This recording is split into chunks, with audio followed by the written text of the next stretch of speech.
If you think Mondays are tough, imagine 5 seconds without gravity. Let's dive into the chaos that would unfold.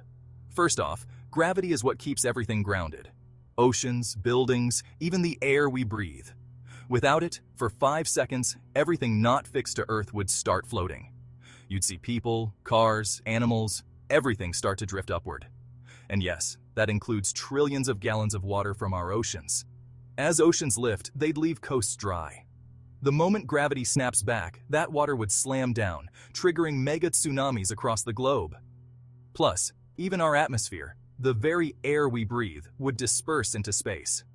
While 5 seconds isn't long enough for total escape, we'd lose some, making the air thin and hard to breathe. And all that floating debris?